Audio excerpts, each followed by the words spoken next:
দর্শকবৃন্দু, দেখো আমার লেবু গাছে প্রচুর লেবু হয়ে আছে। আমি অনেককে দিয়েছি লেবু পেড়ে। আমার ছাতের এই যে দেখছো হলুদ হয়ে গেছে, পেকে গেছে। হ্যাঁ, অনেক লেবু রস ভর্তি হয়ে রয়েছে এর মধ্যে। তো আমি এখন পেড়ে নিচ্ছি লেবু, কয়েকজনকে দেব আর নিজেরাও খাবো।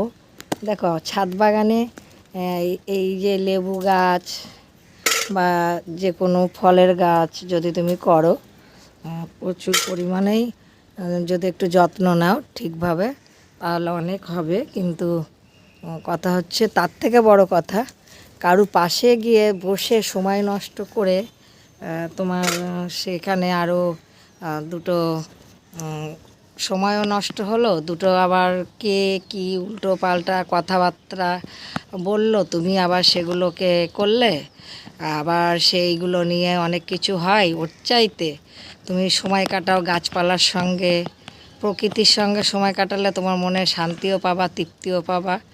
আর দেখো আমি কতগুলো লেবু তুলেছি।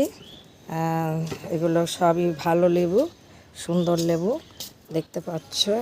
এগুলো সব আমার ছাদ বাগানের গাছের লেবু।